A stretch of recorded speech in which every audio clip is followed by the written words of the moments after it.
Você pode ir para qualquer país e fazer qualquer tipo de documentário.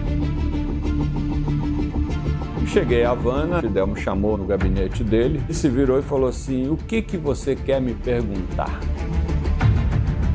Essas são imagens inéditas e históricas. Disputar la subjetividad, comprender que las relaciones pueden ser realmente distintas.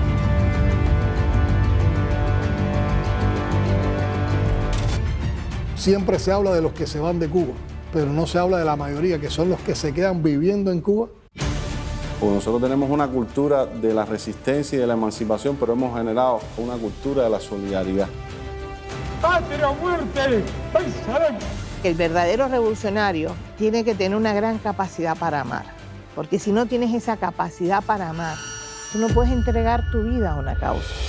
Un 30% de las medidas que Estados Unidos impone a Cuba se le impone a cualquier país latinoamericano y no hay gobierno que aguante.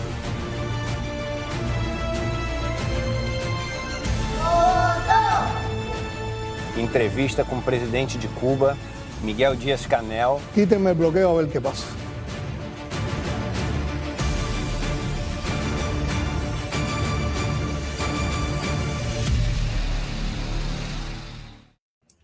Muito bom dia, o Galo já cantou, então tá começando o Desperta ICL. Eu sou Lucas Rocha, vou conduzir o Desperta hoje no lugar do gloriosíssimo Leandro Demore.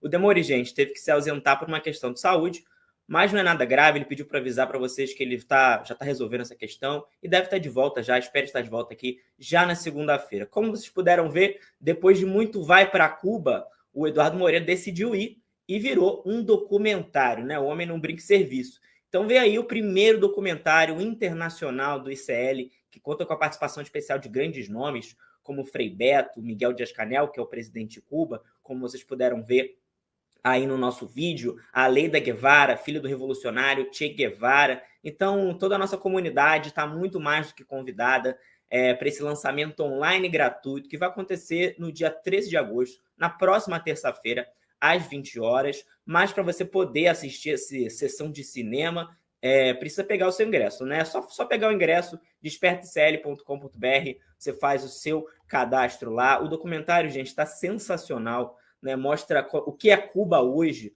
né? O Eduardo Moreira explorou a Cuba de mais diversas formas, né? Desde a questão da vida cotidiana, a zona rural, até o sistema político, né? Tem a conversa com o presidente de Cuba. Eu, particularmente, estou muito ansioso para assistir, porque recentemente teve algumas pessoas que eu conheço que foram a Cuba, então deu aquela vontade de ir, e esse documentário aí vai levar a gente para Cuba um pouquinho, né? Então não perca essa chance, vai lá e se inscreve, despertacl.com.br. Mas é isso, gente. Estamos ao vivo nos canais Eduardo Moreira e ICL Notícias e também nas redes TVT de São Paulo, Rádio Brasil Atual, também em São Paulo, na TV Quirimurê, em Salvador, Rádio Heliópolis FM de São Paulo e na Pop TV do Rio Grande do Sul, que transmite o Desperta em Porto Alegre e em Sobradinho. Eu já peço à nossa audiência que se inscreva nos nossos canais, não deixe de curtir essa transmissão e compartilhar, e também dizer no chat de onde está nos assistindo. Estou aqui diretamente do Rio de Janeiro hoje para conduzir o Desperta ICL. São 7h05 da manhã, dia 8 de agosto, quinta-feira, quase sexta-feira, né? Mais quinta-feira, já é uma prévia da sexta-feira. Então, eu queria trazer aqui, começar as nossas notícias, não podia ser de outra maneira, né?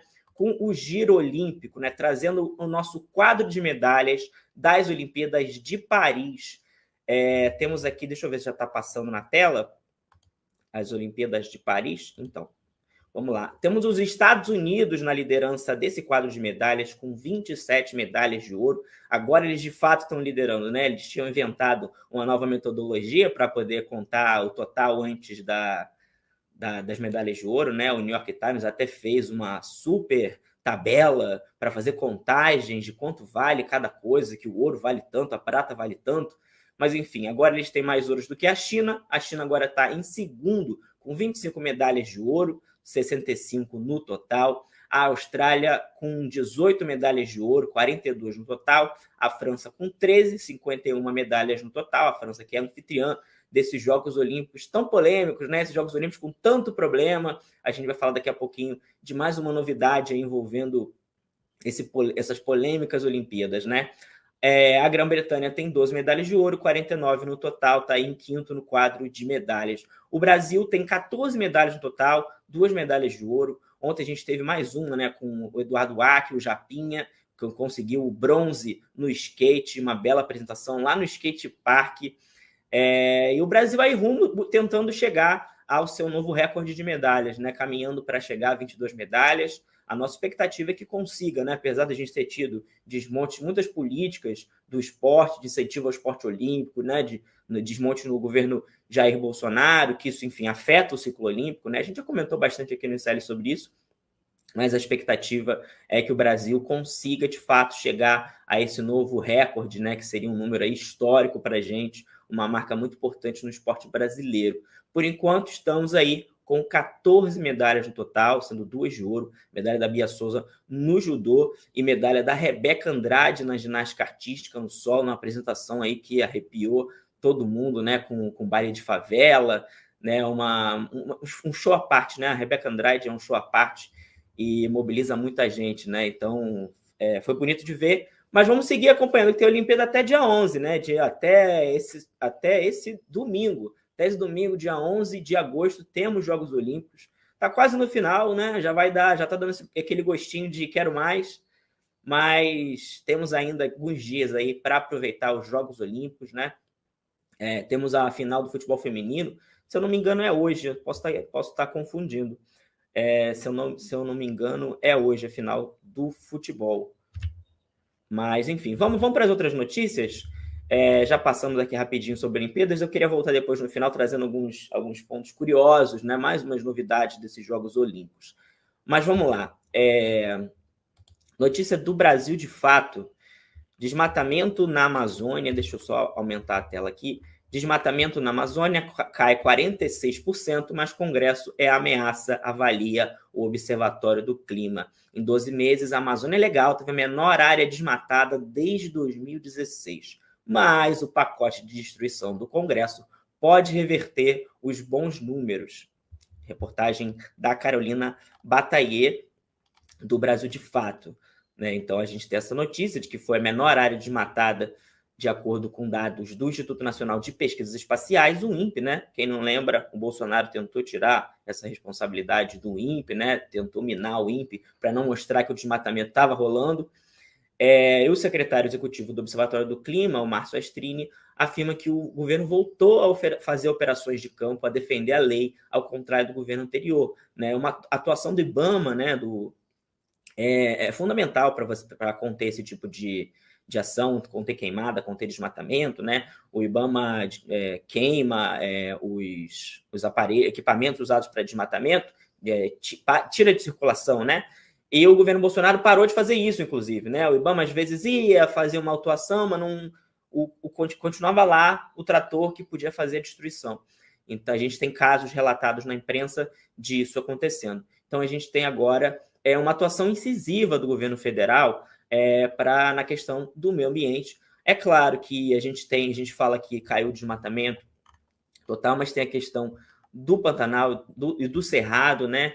Que a gente tem tido recordes aí também de queimadas, também por causa da seca, mas também por causa da ação humana, principalmente por causa da ação humana. A gente já noticiou isso aqui no ICL.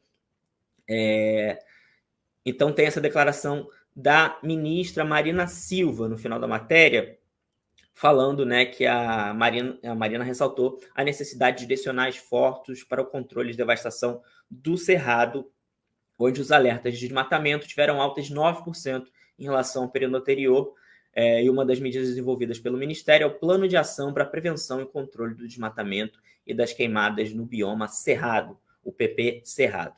Ela diz que nós iremos trabalhar cada vez mais a implementação do plano para que tenhamos o mesmo resultado que estamos alcançando na Amazônia. Então, o resultado na Amazônia é exemplar, mas é importante, né, que a gente veja se refletindo também em outros biomas. Mas, enfim, notícia importante, né, sobre a questão do desmatamento, né, na Amazônia, que, enfim, é fundamental a gente manter nossas florestas de pé, né, gente? Isso parece óbvio, né, mas é importante sempre ser dito. que a gente teve um governo anterior que queria passar boiada, né? Literalmente, o ministro do Meio Ambiente, naquele vídeo fatídico daquela reunião ministerial, fala em passar a boiada. Bom, eu vou aqui para o nosso portal iclnoticias.com.br. As notícias mais quentes estão lá. E mais falando de meio ambiente, né? Temos essa denúncia aí. É absurdo, né? A Samarco resolveu fazer uma matéria, fazer uma propaganda dizendo que está preservando o meio ambiente, que cuidou da região de Mariana após a tragédia ambiental do rompimento da barragem, né? Não dá nem para chamar de tragédia ambiental, é um crime, foi um crime que aconteceu em Mariana, da barragem sendo rompida por falta de fiscalização, por falta de manutenção. E aí a Samarco, a Vale, BHP e Renova são condenadas por narrativa fantasiosa. As empresas vão ter que pagar 56 milhões de reais por danos materiais e morais. Notícia da Agência Brasil, o Léo Rodrigues assina, foram condenadas, então, essas 3 empresas, porque aponta a decisão do juiz Vinícius Kobuti um evidente desvio de finalidade da fundação que se prestou a uma campanha publicitária de marketing para a criação de uma narrativa fantasiosa a favor da fundação. A situação, além de demonstrar o desrespeito da Renova ao seu próprio estatuto, demonstra claramente uma falta de respeito em relação às vítimas e à sociedade brasileira. Lembrando que a tragédia aconteceu em novembro de 2015. O rompimento da barragem da Samarco liberou uma avalanche de rejeito, né, causando 19 mortes e com impactos para a população de dezenas de cidades mineiras e capixabas, né, que também o Rio Doce vai até o Espírito Santo, ao longo da bacia do Rio Doce. E até hoje, né, não tem esse caso está meio sem uma grande punição, né? Eu acho que, na verdade, a questão também é essa, né? A atuação ainda é alvo de questionamentos judiciais, como aponta a matéria do Ministério Público de Minas Gerais e do Ministério Público Federal. Então, é importante acompanhar esse caso, né? Não dá para a empresa romper barragem e depois querer fazer propaganda dizendo que está cuidando, né? A gente tem um caso também da Braskem, né, que a gente já noticiou muito aqui em Maceió, que Maceió está fundando o caso da Braskem, e a Braskem vai no Big Brother Brasil dizer que está protegendo o meio ambiente, está fazendo ações ambientais, está fazendo qualquer coisa de mínimo impacto, mas as coisas de grande impacto, né, que a gente sabe não estão sendo feitas de fato, né? O afundamento de Maceió é um crime socioambiental absurdo, né? A gente relatou bastante isso aqui no ICL Notícias, mas é sempre bom lembrar para que a gente não esqueça, né? Porque o que aconteceu, o que está acontecendo em Maceió é absurdo. E a gente tem eleição municipal esse ano, né? Então é sempre importante lembrar dessas relações.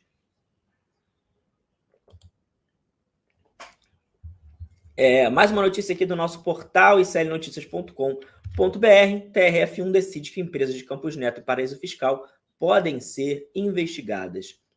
O presidente do Banco Central tentou barrar a apuração na Comissão de Ética da Presidência da República.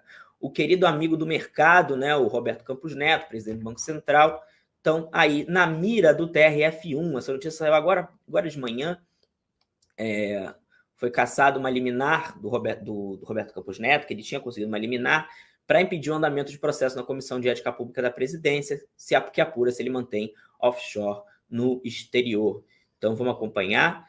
Tem uma aspas aqui do deputado federal Lindbergh Farias, e que ele aponta, né? Fiz uma denúncia, ele que fez essa denúncia para a Comissão de Ética Pública. Fiz a denúncia em cima de algumas ações de propriedade de Roberto Campos Neto. Há informações de que essas empresas têm remuneração pela taxa Selic. E o Lindbergh aponta que é um absurdo o presidente do Banco Central ter recursos escondidos em paraíso fiscal e ainda mais se lucra com as decisões tomadas por ele e pelo próprio Banco Central. Então aponta aí que ele estava querendo fugir de uma investigação séria, né? A vida é muito fácil para essa galera, né? Consegue acumular lucros e lucros, né? E não tem taxação, não tem que pagar imposto a mais, e ainda justamente quem decide sobre a taxa de juros, né? Quem impõe as decisões para o Copom, quem faz a pressão ali, né? Então, isso aí o André Capedelli, e a Débora Maganha, perdão, explica muito melhor do que eu, né? A gente no ICL Mercado de Investimentos tem todo dia se fala sobre Campos Neto e os absurdos que ele conduz no Banco Central. O Eduardo Moreira também fala bastante do Campos Neto e a gente denuncia bastante aqui no ICL Notícias.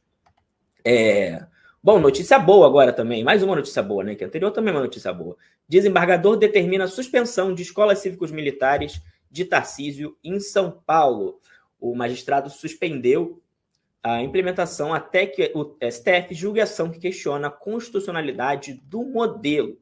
Então, as escolas cívico-militares, que nada mais são do que a implementação da burocracia militar em escolas, né? Principalmente da burocracia da polícia militar nas escolas, né? Porque na prática para o ensino não muda porcaria nenhuma, não muda nada, continua igual, só tem a grande diferença é que agora tem um professor milico em vez de um professor do Estado, porque não vai ter muitos mais recursos, não tem melhoras, não tem nenhum número que coloque essas escolas como muito melhores, que melhore alguma coisa. Na verdade, é só um projeto político ideológico, né?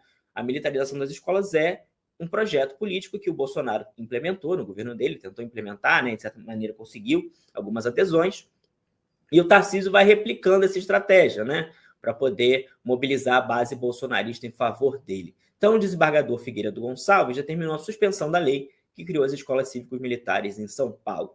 O programa foi criado e sancionado pelo governador Tarcísio de Freitas em maio desse ano. Essa liminar atende a um pedido da APOESP, o Sindicato dos Professores da Rede Estadual de São Paulo. Segundo o desembargador, a lei deve ficar suspensa até que o STF julgue uma ação que questiona a constitucionalidade do modelo. A Secretaria Estadual não comentou sobre isso. O pessoal que entrou com uma ação direta de inconstitucionalidade no STF, que está sendo analisada pelo tribunal. E tem aqui um trecho da decisão do desembargador, que ele aponta, né, que há controvérsias inegáveis sobre o bom direito e que recomenda cautela nesse instante, para evitar eventuais prejuízos pela instituição do programa. E parece que em cerca de 300 escolas estaduais, os diretores manifestaram interesse prévio ao modelo. É claro, porque para o diretor de uma escola que não tenha recursos, você ter uma injeção de recursos pode parecer interessante, apesar de, pedagogicamente, não ter nenhum ganho. Não tem nada que coloque essas escolas... Deixa eu tomar uma água aqui. Não há benefícios nessas escolas, de fato, para os estudantes, né? É só, de fato, um projeto político ideológico, que a extrema-direita falava, não, porque os governos do PT querem impor ideologias e colocar isso e aquilo. E é o que eles fazem. Colocar policial militar para comandar a escola é um projeto político ideológico, porque não tem nada que mostre, não tem pedagogia para policial militar. Qual é a pedagogia do policial militar? É mandar matar? Vai mandar os estudantes matarem? Não faz o menor sentido. Não faz o menor sentido. Então, é um absurdo esse projeto do Tarcísio. Que bom que temos essa suspensão e vamos agora, né, aguardar essa decisão do STF. E vamos ver o quanto vai durar também, né, essa suspensão das escolas cívico-militares. Vamos lá, vamos para a próxima notícia.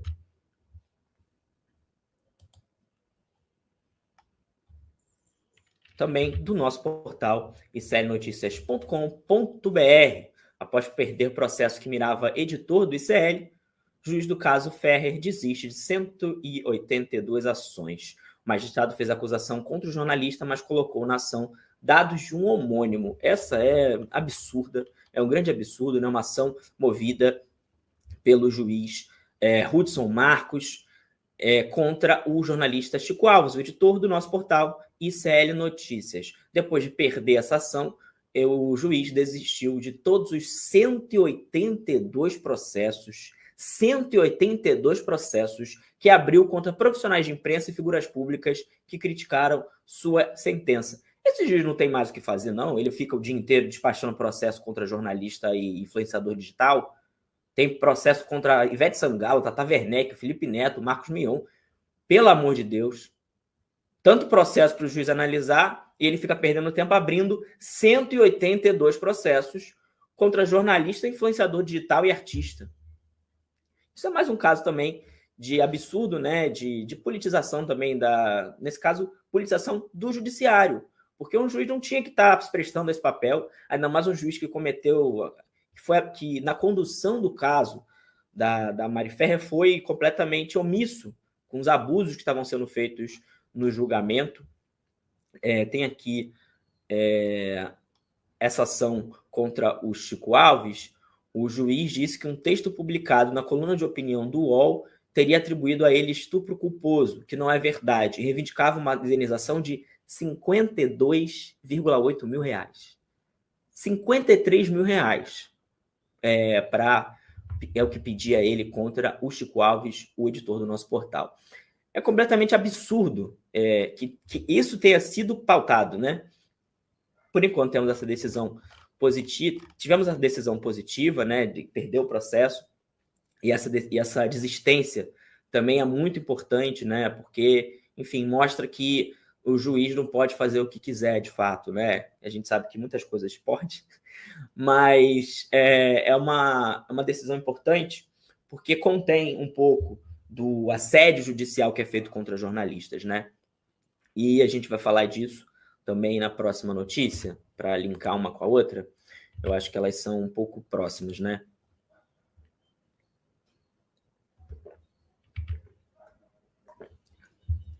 Essa aqui eu acho que é completamente absurda. Saiu ontem, né? A Justiça do Tocantins tirou do ar o site Diário do Centro do Mundo. A decisão ocorre após processo movido pela deputada estadual Janade Valcari contra o veículo, que é candidata à prefeitura esse ano de Palmas. E ela conseguiu tirar do ar um site. Tirou do ar o Diário do Centro do Mundo, porque... E a explicação é absurda. Eu vou ler aqui para vocês, porque é completamente absurda.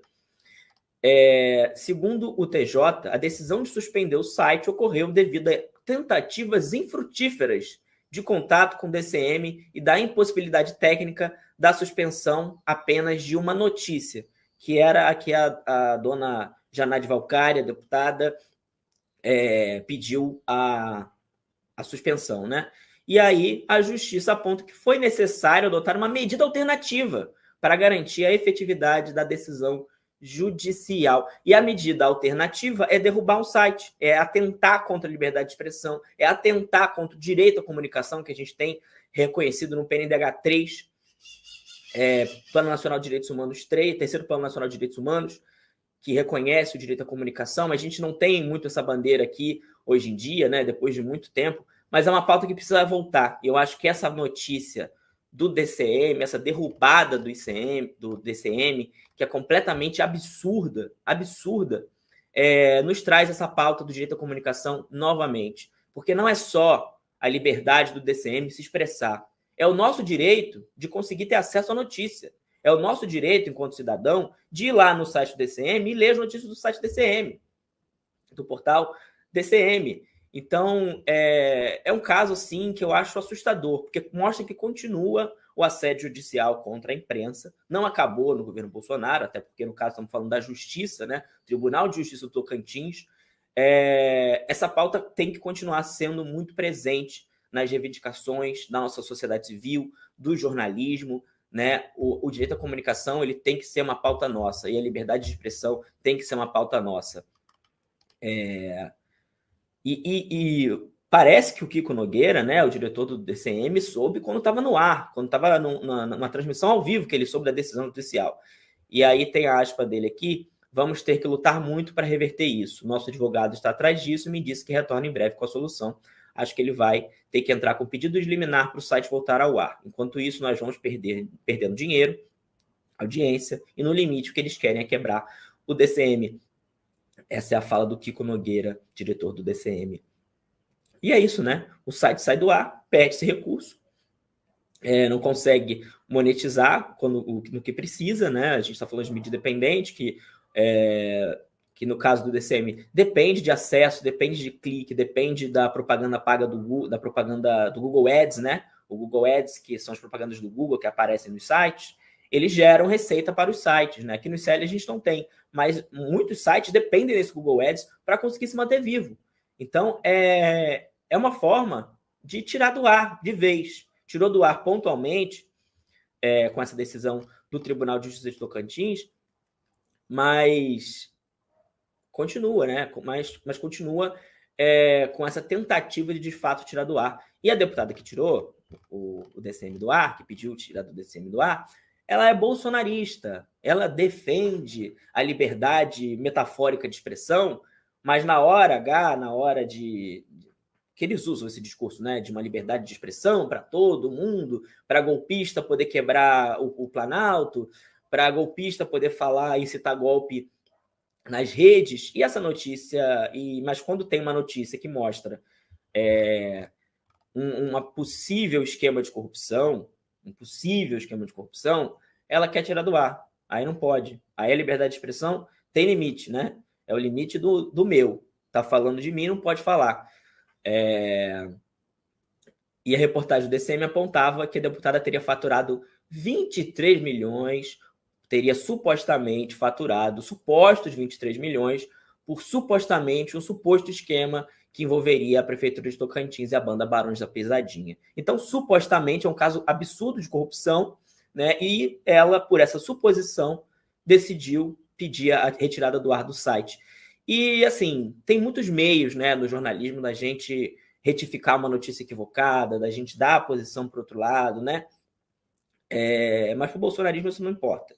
O que importa é apagar aquilo ali, ainda mais que ela vem candidata à Prefeitura de Palmas, ela é pré-candidata, então não quer aparecer o caso de corrupção envolvendo o nome dela. Em vez de tentar esclarecer isso para a população, em vez de apresentar um posicionamento para o site, em vez de fazer qualquer outra coisa, até pedido direito de resposta, né, que isso é legítimo, ela pediu a suspensão do site, ela pediu a suspensão da notícia e acabou ganhando a suspensão do site, né? É muito interessante isso, porque eu acho um caso completamente absurdo, né? E não é o primeiro, não vai ser o último, infelizmente, né?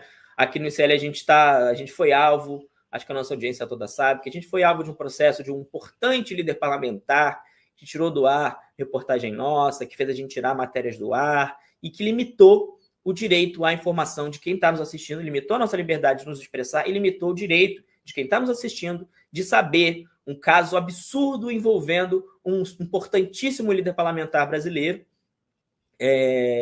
que eu acho que todo mundo sabe, né? Mas a gente não pode aqui falar, né, sobre esse caso diretamente. Então, é muito importante a gente ficar de olho, né? Outra agência pública também foi alvo disso, o Congresso em Foco também foi alvo disso. A gente não pode deixar situações como essa passarem a limpo, sem uma cobrança muito grande, sem uma pressão social. E é isso que eu acho que a gente aqui também no ICL tem esse papel, né? De mobilizar contra esses absurdos que o judiciário faz, né? Esse assédio judicial, né, contra jornalistas, e essa decisão contra o DCM é um grande absurdo. Vamos lá para a próxima? Ainda continuando um pouquinho nisso, só queria trazer essa nota da Associação Brasileira de Imprensa, e que reconhece, né, a decisão torna-se absurda quando se constata que o proprietário do DCM foi pego de surpresa. A ABI repudia com veemência a decisão inconstitucional do Tribunal de Justiça do Tocantins, que retirou o site do ar. O tribunal, e tem essa fala, esse trecho aqui também, o Tribunal de Justiça de Tocantins, seus juízes e desembargadores ignoram a jurisprudência firmada pelo Supremo Tribunal Federal desde o famoso julgamento da arguição de descumprimento de preceito fundamental, a DPF 130, em novembro de 2009, de que a Constituição de 1988 não admite, em qualquer hipótese, qualquer tipo de censura. A decisão tomada contra o site DCM, bem como o assédio judicial e a perseguição a jornalistas, é inconstitucional, fere a jurisprudência do STF e, por isso, deve ser repudiada imediatamente. A nota da ABI, só para a gente fechar esse caso, mas a gente vai continuar acompanhando aqui no ICL Notícias, né? Enfim. Vamos lá, a polêmica de ontem, a grande polêmica de ontem, que já estão dizendo aí que o Rolex, que o Cartier do Lula, né, vale mais do que barra de ouro. Deixa eu só tomar umas mágoas aqui, para a gente entrar nessa notícia, porque essa aí tem bastante coisa para a gente falar, né?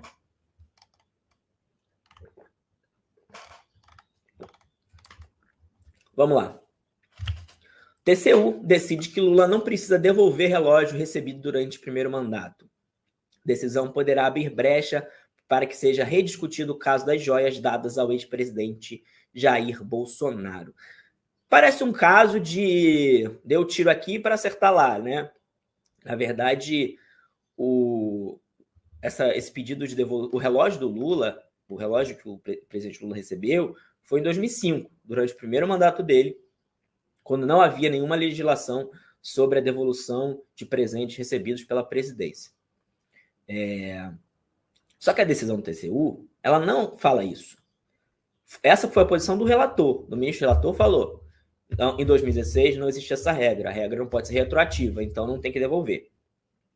Só que a tese do ministro Jorge Oliveira, indicado para o TCU pelo ex-presidente Jair Bolsonaro, levantou uma outra hipótese, né? Teve o relator que levantou a hipótese de não precisar devolver. Teve um outro ministro que falou precisa devolver sim, a lei tem que se aplicar retroativamente sim, o que acredito que não faça muito sentido, né? Não sou especialista do direito, mas se a lei foi criada em 2016, né? Não faz sentido ela retroagir, porque não é assim que acontece. Bom, o ministro Jorge Oliveira, ele abriu um outro flanco. Ele falou, não tem como julgar esse caso, porque não tem uma legislação específica, porque itens personalíssimos não valem para esse tipo de normativa, de devolução. E ele aponta, né? Segundo Oliveira, por falta de uma norma clara dada para o tratamento que deve ser dado aos presentes recebidos por presidente, não há necessidade de devolução dos itens. Ele está jogando o presidente Lula, né? Está jogando o presidente Lula nesse caso. Só que acaba que pode beneficiar o ex-presidente Jair Bolsonaro. Porque se não existe norma clara na concepção do TCU, não vale para o Bolsonaro, né? Então, de acordo com Oliveira, uma norma sobre o tema deveria estar prevista na legislação, cabendo ao Congresso a criação de uma lei específica para o tema, e não por uma determinação estabelecida pelo TCU em 2016. Na verdade, quem reconhece isso é o TCU, né? Não tem uma legislação específica. Mas desde 2016 há essa compreensão. E o ministro aponta que, a despeito de uma farta regulamentação sobre acervo documental, não há norma de hierarquia legal ou mesmo infralegal aplicável ao presidente que estabeleça regras sobre recebimento, registro e incorporação de presentes ou bens a ele direcionados. Essa ação foi apresentada por um deputado bolsonarista, o Sanderson, e o parlamentar pedia que Lula fosse obrigado a devolver o relógio de ouro da marca Cartier, avaliado em R$60 mil, e que o presente fosse incorporado ao acervo público da presidência da República. O relógio do Lula vale R$60 mil, né? Esse relógio Cartier. As joias do Bolsonaro, que segundo a PF, o Bolsonaro vendeu por aí, valem 6,8 milhões de reais. Esse relógio, que enfim, é um relógio de um valor alto, né? Eu não tenho um relógio nesse valor nem perto. É um 10%, né? É de 1% do valor das joias que o Bolsonaro supostamente teria surrupiado.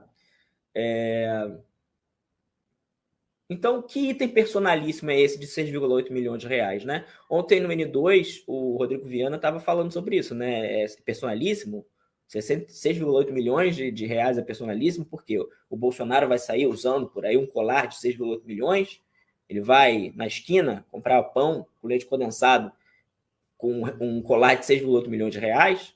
O relógio faz sentido ser um item personalíssimo, porque essa é a definição, né? Item personalíssimo não tem...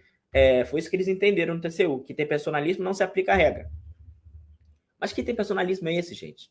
6,8 milhões no colar? Quem é que vai usar esse colar por aí?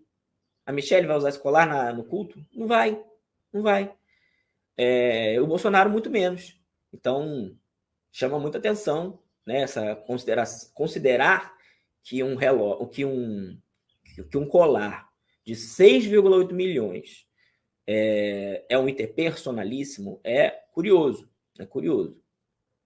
no mínimo, né? Mas vamos ver como isso avança, né? Na verdade, o TCU julgou só o caso do relógio, não julgou outros elementos.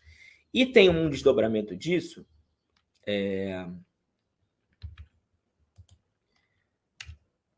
deixa eu passar aqui o desdobramento disso, que é que a Mônica Bergamo nos traz na Folha de São Paulo. Lula se diz usado pelo TCU para inocentar Bolsonaro e afirma que quer devolver relógio. A devolução não está definida. Interlocutores aconselharam Lula a recorrer da decisão. Então, um bastidor aí que a Mônica Bergamo nos traz de que o presidente Lula ficou enfurecido com a decisão do Tribunal de Contas, que determinou que ele pode permanecer com o relógio de ouro que ganhou de presente em 2005. E, enfim, que a gente está falando aqui, né? Abriu brecha para rediscutir o caso das joias de Bolsonaro. O petista afirmou a interlocutores que se sente usado pela corte para posteriormente possa inocentar Bolsonaro no caso das joias. Então, a apuração da Mônica Bergamo dá conta de que o Lula não gostou nem um pouco dessa história de que ninguém precisa devolver presente personalíssimo, que nada é de ninguém, ninguém é de ninguém, e que eu posso ficar com o que eu quiser. Ele afirmou, inclusive, segundo a Mônica Bergamo, que pretende devolver o relógio ao TCU. Os interlocutores do presidente, porém, estão aconselhando o Lula a não fazer isso, porque abriria a brecha para que fosse devolvido todos os valores que recebeu, todos os objetos de valor, perdão, que recebeu em seus mandatos. E aí sugerem que ele recorra da decisão do TCU, afirmando que os fundamentos estão equivocados. Afinal, a defesa do Lula dizia que ele não era obrigado porque não tinha regra, né? Não que não ao que foi entendido pelos ministros do TCU, né?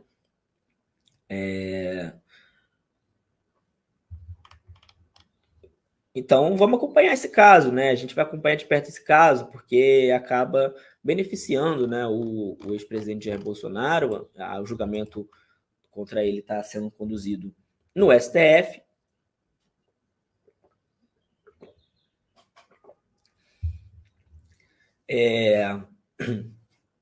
Mas, enfim, um caso complexo, né? Vamos ver quais vão ser os próximos passos, qual vai ser o passo do presidente Lula, se ele vai de fato recorrer dessa decisão para pedir um outro entendimento. Mas, por enquanto, o que nós temos é isso. Falando em presidente Lula, falando em governo brasileiro, temos aqui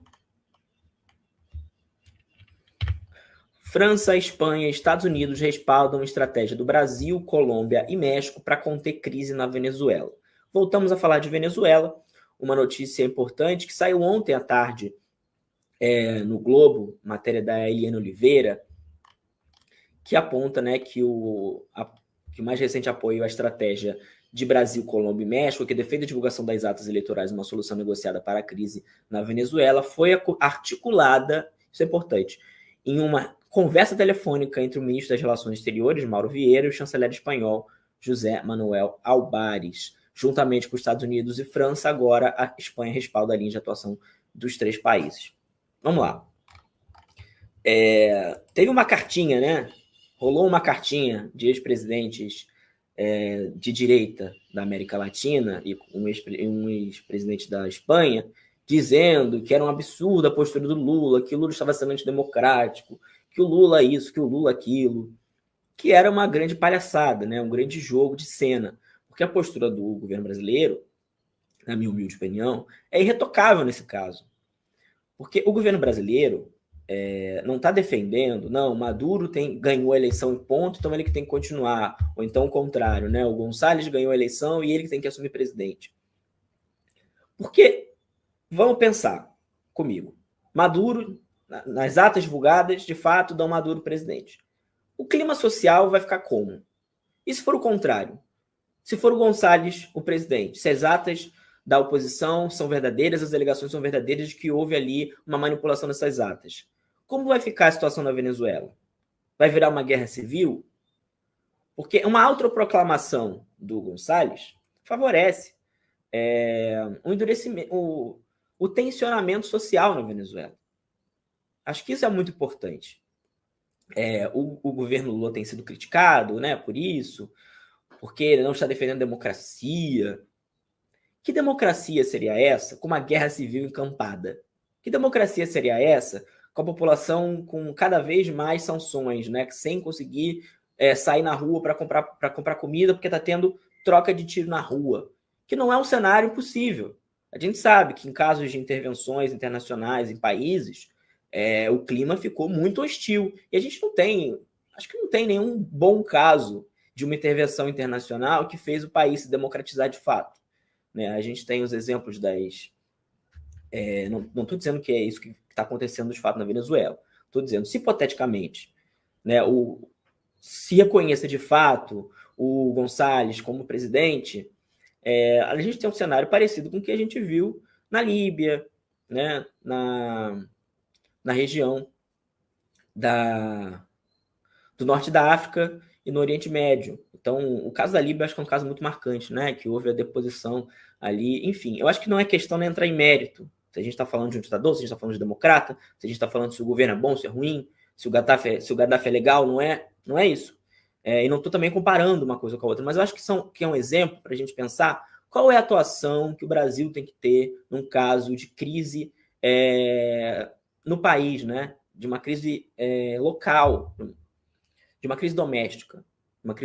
A gente tem na Venezuela uma crise doméstica, influenciada, obviamente, por fatores internacionais, mas que essa crise doméstica, por envolver de atores do próprio país, podem, em algum momento, eventualmente, virar uma guerra civil, ter conflito armado, novamente. A gente já viu uma atuação muito violenta da extrema-direita venezuelana, né? Não é uma novidade. Então, se o Maduro, de fato, perde, precisa ter uma ponte de diálogo. Precisa ter um caminho de diálogo para a pacificação, para a construção de paz. E construção de paz não se faz com capacete azul da ONU só. E muitas vezes nem com isso. Construção de paz se faz no diálogo. Se faz arrefecendo o clima, deixando o clima menos tenso. Se faz construindo, de fato, essas pontes. E o Brasil tem sido um ator excepcional nesse ponto. Brasil, Colômbia e México, né? Os 3 países, inclusive, foram fundamentais para a assinatura do acordo de paz, do acordo que permitiu as eleições esse ano, né? O acordo político que foi feito em novembro do ano passado. Esse ponto é muito importante, porque para a gente entender a posição do Lula não está dizendo gosto mais de um, gosto mais do outro. Porque não é papel do presidente fazer isso. Não é papel do presidente dizer meu amigo Maduro tá certo e é isso aí. Ou o contrário, não gosto do Maduro, então González na cabeça. Né? Que é uma posição patética do Gabriel Boric, presidente do Chile. Né? O Gabriel Boric está usando totalmente politicamente essa situação na Venezuela para poder dizer que ele ainda é progressista. Porque no governo dele a gente não tem visto nada acontecendo. O governo Boric no Chile é um governo muito fraco, é um governo muito frágil, é um governo que não seguiu o ímpeto revolucionário, né, que tinha naquelas mobilizações que derrubaram o Pinheira, que fizeram o Pinheira ser derrotado, né? Derrubaram não, porque ele perdeu nas eleições, mas de certa maneira, que mobilizaram a Assembleia Constituinte, que mobilizaram esse ímpeto de construir uma nova Constituição e que teve muitos problemas no processo, né? Então, o Boric, ele usa politicamente a questão da Venezuela mirando o seu eleitorado. Ele não está fazendo política internacional, está fazendo política doméstica. Então ele pega o caso da Venezuela, que é um caso emblemático para todos os países da América do Sul, todos os países da América Latina. Ele pega isso e desdobra na questão local. O Lula não faz isso. O Lula podia muito bem falar, não gosto do Maduro. É isso aí. Mas isso vai resolver a questão da Venezuela? O Lula falar alguma coisa, assumir uma posição de um lado, vai resolver a questão da Venezuela? Não vai. Então, e aí tem a posição de França, Espanha e Estados Unidos. Estados Unidos que poderia tomar uma posição mais radical, né? já disse que o Maduro perdeu a eleição, mas está no caminho do diálogo. Eu acho que cada um está cumprindo seu papel, os 3 estão cumprindo seu papel diplomático, Brasil, Colômbia e México. O presidente Lula tem tido uma atuação irretocável nesse ponto. Eu acho que o Celso Amorim, que está lá e disse que está preocupado com o clima, a intenção, eu não sei se eu peguei aqui a notícia do Celso, peguei, que ele fala justamente isso, né? Eu temo muito que possa haver um conflito muito grave, diz o Celso Amorim, sobre a Venezuela. Então, e aí ele fala, não quero usar a expressão guerra civil. Eu falei, mas ele teme muito. Eu falei porque eu acho que esse é um caminho... Se continuar um tensionamento, é um caminho inevitável. Inevitável. Porque a gente viu nos últimos dias a grande mobilização, tanto de um lado quanto de outro. Então, tem disposição de ir até o fim. E cabe às lideranças políticas diminuírem o tom e amenizar o conflito. E as lideranças políticas só vão fazer isso se tiver, de fato, um respaldo. Eu acho que o Maduro só desce o tom se tiver um respaldo de que qualquer que seja o resultado vai ser respeitado, ou então que a transição vai ser tranquila. Enfim, não sei o que tem que ser colocado na mesa. Eu acho que os dois lados têm que colocar na mesa as suas posições. Mas para os dois lados colocarem na mesa as suas posições, tanto para reconhecimento de um lado quanto de outro, é preciso que haja uma mesa. Não há negociação numa mesa se não tem mesa. Como é que se constrói a mesa? Com diálogo, com essa articulação internacional para isso. Senão a gente vai ver daqui a pouco na Venezuela um conflito, uma guerra civil de fato, e aí vai ter decisão do Conselho de Segurança da ONU mandando capacetes azuis para a Venezuela. Vai resolver? Não vai resolver nada. Nada. Nada. Porque capacete azul só resolve conflito armado. Não resolve questão política local. E a gente já viu isso, já viu esse episódio. Acho que a Líbia é um excelente exemplo para a gente olhar o quanto uma degradação social de um país, uma degradação política, degrada a vida social de um país e degrada muitos processos. A Líbia era uma potência, de certa maneira, na sua região. E hoje, o que é a Líbia? A Líbia é um país dividido em 3, em 2, com governos diferentes, cada um defendendo que tem um governo próprio. Então, acho que é muito importante acompanhar de perto essa questão da Venezuela, né? Eu acho que tem que ter muita parcimônia nesse momento, porque está sendo um momento de acalmar, né? O governo Maduro apresentou as atas, a oposição apresentou as atas dela, disse que vai apresentar o Lula as atas, né? Então o Lula está sendo o Tribunal Superior Eleitoral da Venezuela. Então, se ele está tendo esse papel de mediação, ele tem que manter um tom de mediação. Se tanto um lado quanto o outro reconhecem o Brasil como um caminho para o diálogo, o Brasil tem que continuar nesse local de caminho para o diálogo. Eu acho que isso é o que vai fazer a construção de paz na Venezuela, a construção de democracia na Venezuela. Tudo isso passa por uma articulação internacional, por um respeito mútuo e por posições parcimoniosas por parte desses atores que estão aí como centrais nesse processo. O Gabriel Boric, gente, não vai resolver porcaria nenhuma na Venezuela. O Gabriel Boric não está nem aí para a Venezuela. O Gabriel Boric está querendo continuar como presidente, que está difícil, né? Está querendo continuar com o seu grupo na presidência, que está muito difícil, porque a situação no Chile não teve grandes mudanças, né? Então teve um projeto ou outro aprovado, né? Teve algumas coisas interessantes por lá, mas nada revolucionário, que aquele levante de 2020, 20 ou 21, acho que foi 20, aquele levante fez, se alguém puder me dizer aqui no meu ponto, no caso do meu WhatsApp, enfim,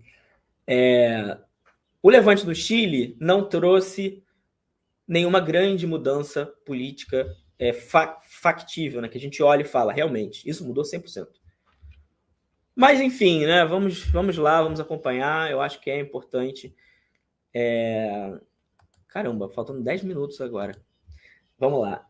Eu queria trazer essa notícia aqui, que a gente está no tema internacional, sem a propaganda, de preferência. A Argentina, né? Falando em atores amalucados, a gente tem o principal ator amalucado da América Latina, que é o senhor Javier Milei e sua trupe. Então a galera do Milei foi se encontrar com genocidas condenados, né? Genocidas condenados Foi 2020 no Chile, né? Bom, mas a galera do Milei resolveu se encontrar com condenados por crimes de lesa humanidade na ditadura do terrorismo de Estado da Argentina, que começou em 78. Essas pessoas estão presas, porque a Argentina prendeu esses golpistas, esses assassinos, e a turma do Milei foi se reunir com eles. Os deputados libertários foram para Ezeiza, né? Então, que é a prisão de Ezeiza. É de um absurdo tão grande. Absurdo tão grande. As pessoas estão condenadas ainda, não são só cometeram possivelmente crimes, supostamente crimes, não são supostos crimes. Houve crimes de lesa humanidade na ditadura do terrorismo de Estado da Argentina, que começou com Videla. E os libertários, estão a favor da liberdade, foram lá visitar esses assassinos. Como a gente não tem muito tempo, eu não vou me estender muito nessa, mas é completamente absurda, mais um grande absurdo que a gente vê dessa galera que diz defender a liberdade de expressão. Eu queria trazer aqui duas sobre a Olimpíada para a gente terminar com um clima mais ameno, né? Depois de... Não, antes disso, eu vou puxar essa coluna do Estadão, que eu achei divertida. Da coluna do Estadão, da Rosiane Kennedy. Bolsonaro reage à cobrança para liderar a oposição e estreita relações com os senadores do PL. Ex-presidente esteve com parlamentares no jantar em Brasília para receber o novo integrante da sigla. O que é isso? A notícia está dizendo? Que o Bolsonaro não queria trabalhar. Os senadores falaram, você tem que trabalhar, meu filho. Você quer ser nosso líder, tem que trabalhar. E agora ele falou, tá bom, talvez eu vá trabalhar. Isso só mostra que o Bolsonaro sempre foi um grande vagabundo. O Bolsonaro nunca gostou de trabalhar. Quando ele era deputado, não gostava de trabalhar. Quando era presidente, não gostava de trabalhar. A agenda dele era vazia. Ele ia lá para frente da Alvorada, naquele cercadinho, porque ele estava ali já.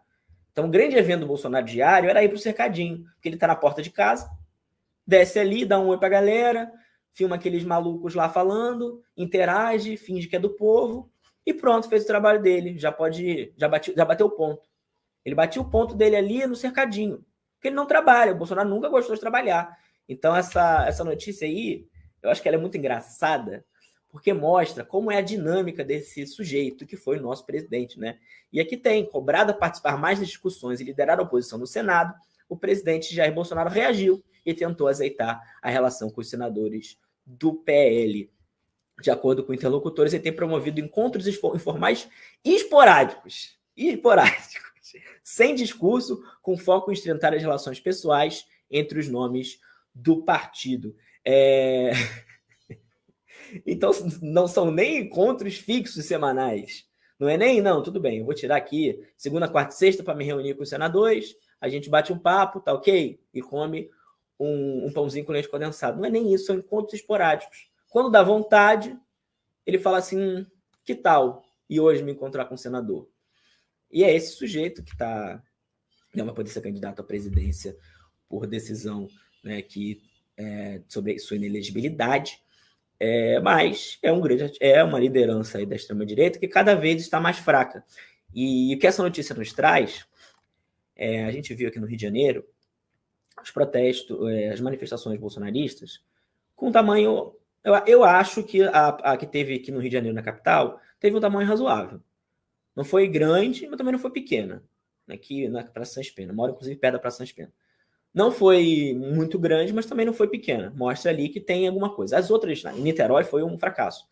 Mas ele está enfraquecido. Ele não mobiliza mais multidão como mobilizava. E agora a classe política parece que está chateada com Jair Bolsonaro, porque ele não faz nada. Ele não gosta de trabalhar. Ele não gosta de ser líder político. Ele gosta de... Bom, eu não sei se o jurídico me permite falar isso, então vamos para a próxima notícia. Vamos de Olimpíada. Mais 2 atletas contraem infecção intestinal nas Olimpíadas após nadarem no Sena. Já são 5 no total. Imagina se isso fosse no Rio de Janeiro, em 2016, o escândalo que seria. Esse paiseco subdesenvolvido, que não consegue fazer nada. As Olimpíadas de Paris estão um grande caos, né? São um grande caos. Tudo parece que está dando errado nessa Olimpíada, é incrível. Não tem comida para atleta na Vila Olímpica. Os atletas estão tendo que comer por fora. Teve delegação que contratou chefe de cozinha para conseguir ter o que comer. Muitas reclamações sobre os alojamentos. Teve o caso de um atleta que teve que dormir na grama porque não tem ar-condicionado, porque supostamente eles estão pensando no meio ambiente. Economizaram tantos reais.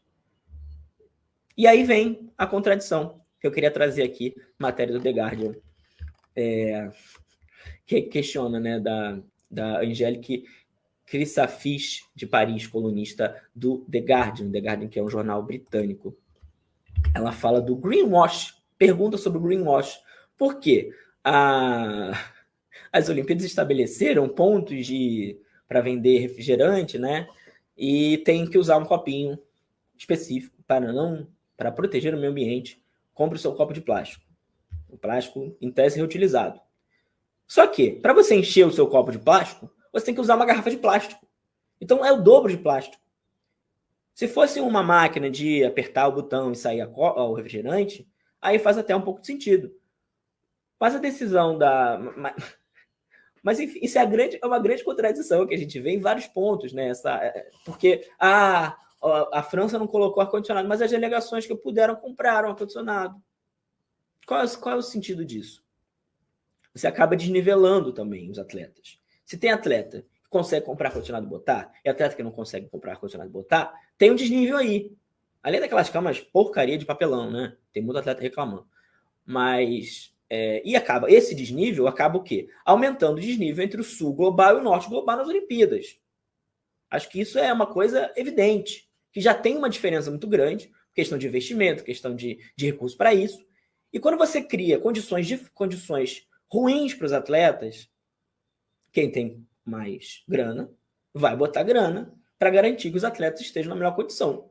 E quem não tem grana vai perder medalha, não vai ser campeão.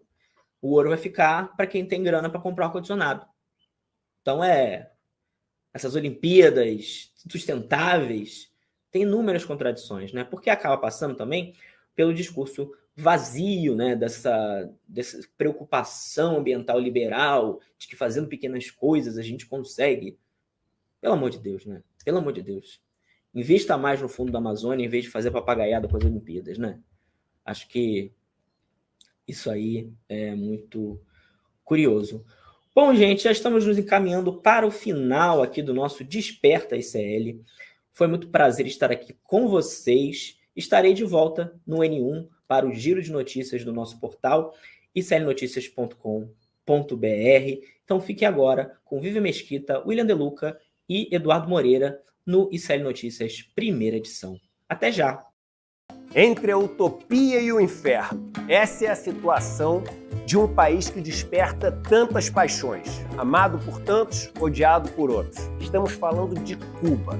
No dia 13 de agosto, uma terça-feira, às 8 horas da noite, o ICL, Instituto Conhecimento Liberta, tem o prazer de lançar o seu primeiro documentário internacional. Uma superprodução. Vai para Cuba, Eduardo! Dos mesmos montadores de Lei da Selva e Tropa de Elite 2, do mesmo roteirista brasileiro que concorreu ao Oscar, um filme que vai ficar marcado para sempre na sua cabeça. Não perde não, é uma exibição única. Chame seus amigos e amigas para assistir também. Dia 13 de agosto a gente está junto.